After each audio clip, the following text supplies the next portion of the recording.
Yo, what's up, man? Welcome to the podcast with Soul, man. Sean G. The podcast with Soul, Astigmatism in My Soul. Gonna be publishing on myself.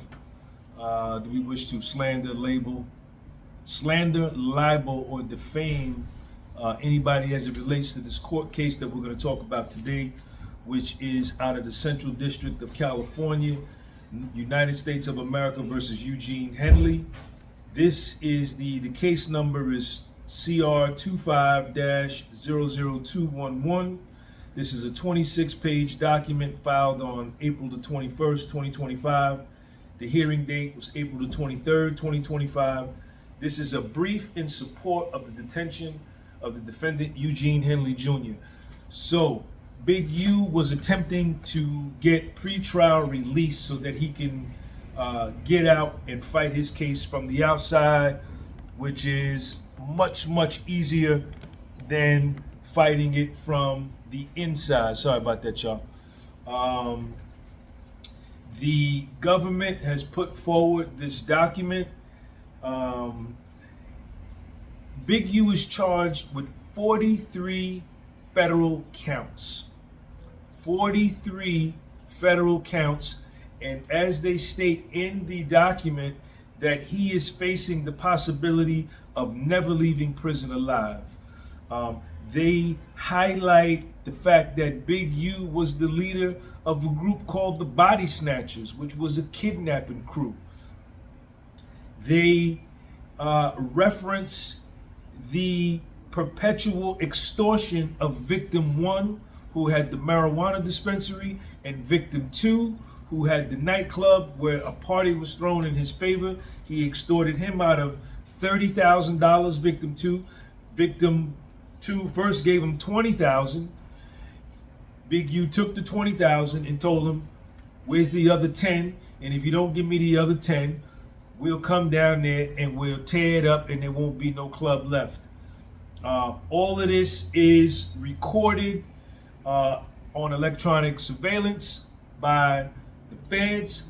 Victim 1, damn near everything they extorted him out of is also recorded by the feds. They mention he is a danger to the community. They reference his propensity to violence. They mention his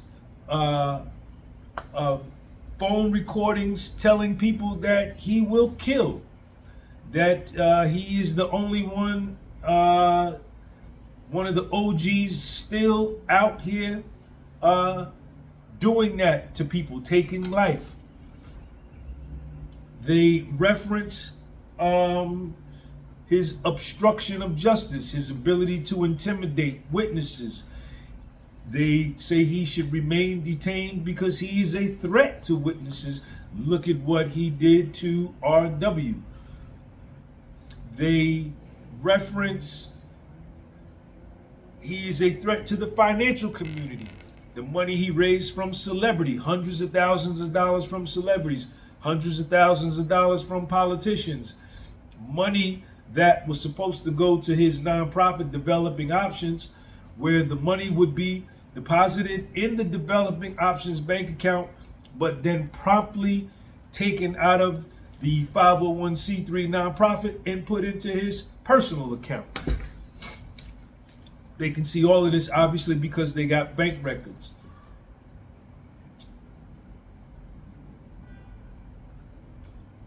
Another one, they have captured Big U on the phone saying that he is trying to get some of his family on the street to get in touch with the President of the United States to get him a pardon. But then in the same phone call, referring to the President of the United States as Orange Man.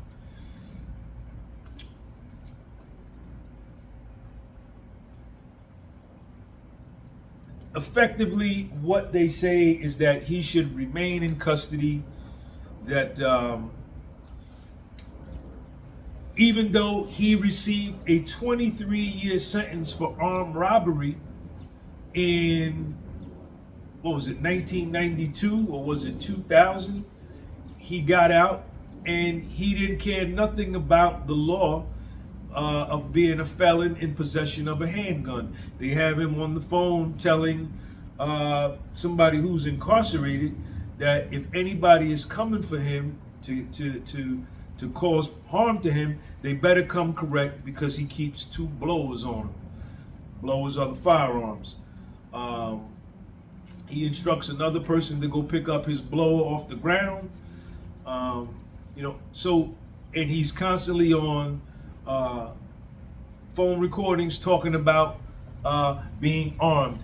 Also, at the party that was thrown for him by victim 2, at the club that he extorted the dude for, the owner of the club extorted him for $30,000 as victim 2.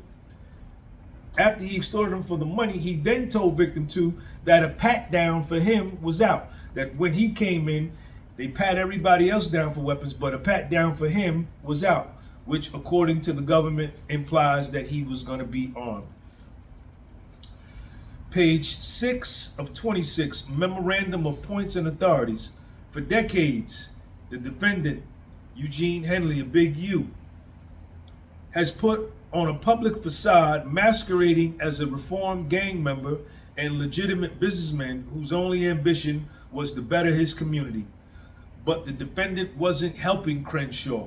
He was helping himself. In the shadows, Big U was secretly operating as kingpin of a criminal enterprise that has ruled Los Angeles through violence, fear, and intimidation. Now he seeks pretrial release under the guise of his reformed persona, even though his criminal activities have included taking life, extortion, robbery, wire fraud, bank fraud, and human trafficking. The court should see through the defendant's farce and keep him in custody for the safety of the community. This court should have no trouble finding that Big U represents a danger and a risk of non-appearance, non-compliance with court orders that cannot be adequately mitigated through release conditions. With utmost respect to pretrial services, pretrial supervision is not enough. For the sake of the community, the defendant should remain in custody. The defendant is a dedicated rolling 60 and leader of his own violent enterprise. The defendant is an avowed and famed member of the Rolling 60s neighborhood Crip street gang. As early as 1992, the Los Angeles Times described the defendant as the leader of that gang, and little has changed as defendant has aged. As he states in many interviews, when asked about any gang tattoos, he says, "It ain't on you, it's in you." Indeed, defendant's gang ties run deep in his blood. Defendant has loudly recounted the terror he instilled for years. In various interviews, defendant recounts selling narcotics, taking percentages of all illegal activity in the neighborhood, leading the body snatchers, kidnapping crew, and eventually going to prison where he immediately claims to have paid off guards and taken a percentage of the drug sales.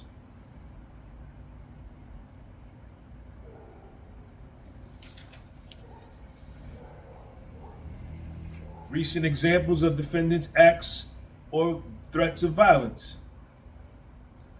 RW's life-taking not only demands defendants' continued detention, but cautions against what may happen to other witnesses, cooperators, and victims were defended to be released on bond.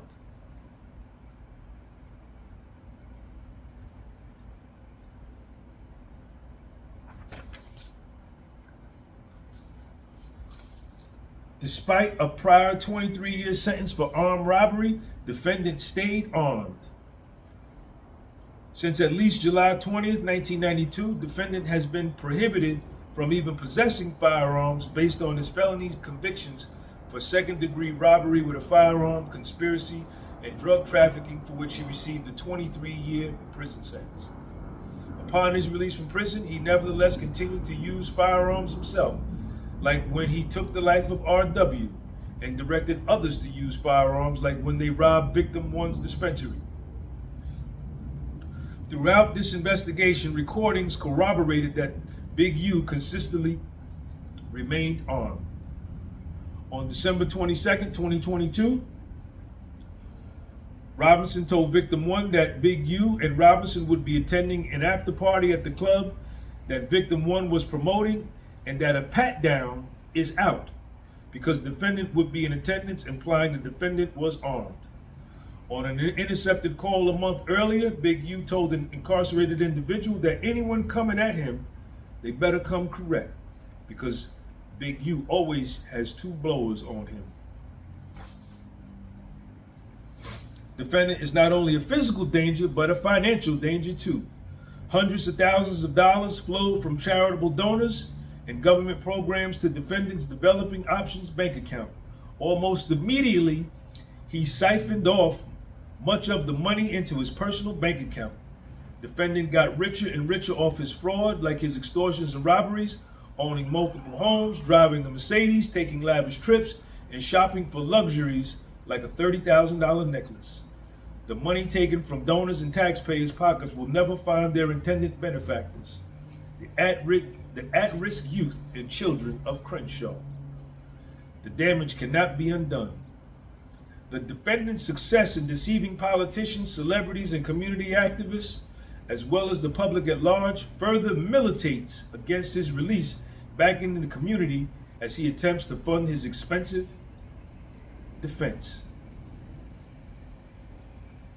Footnote. In addition, indeed, the FBI has received information that Big U is demanding $100,000 to $200,000 from celebrities to fund his legal defense.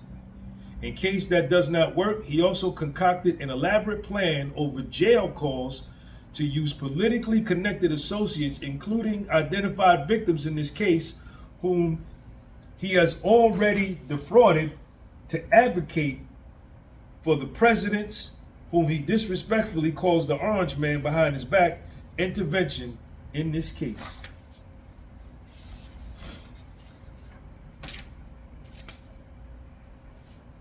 The defendant should remain detained because he is a risk of non-appearance and a danger to the community. The 43 federal charges against Big U, the damning evidence against him, his dangerous history and characteristics, and the risk to numerous specific individuals in the community at large if he were to be released, all support his detention pending trial.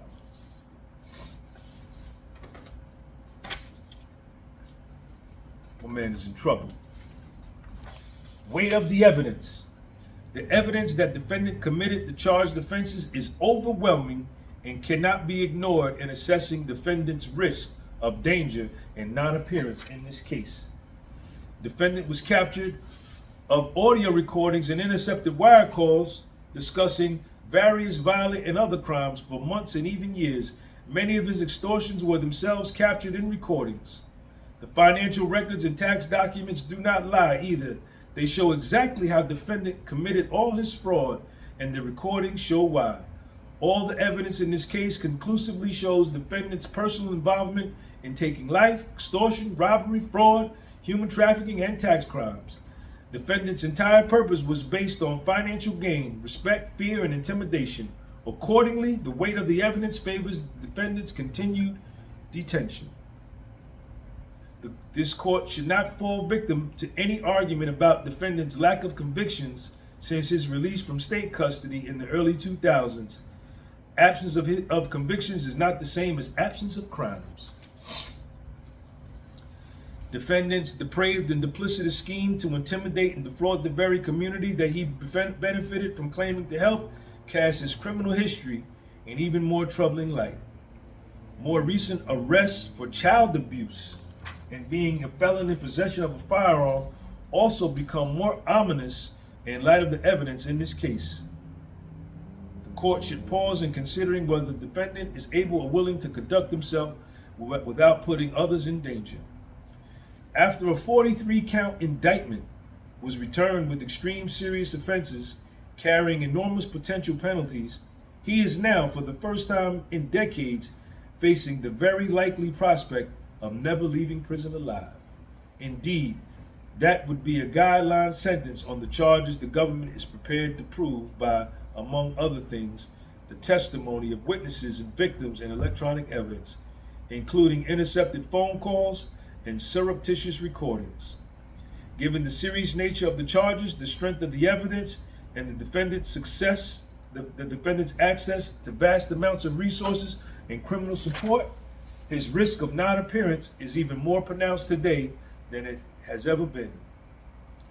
The defendant's release would pose a serious risk to individuals who have assisted the government in this case, as well as witnesses and victims who have so far refused to cooperate or provide statements because of what they know.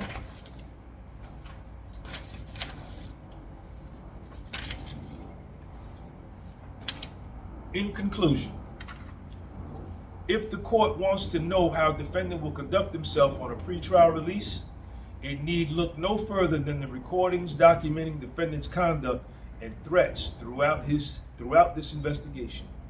With everything to lose, including the immense goodwill he fraudulently procured from the community and his city, defendant still told anyone who dared to ask that he was a life taker. And he proved that he was, because defendant is both a danger to the community and a risk of non-appearance. Should the case not go his way, this court should permanently detain defendant pending trial. And I think Big U was denied bond, pre-trial release. He's going to be held. He's going to have to fight his case from inside. My man is in a lot of trouble. I'll keep you posted. Sean G. Peace.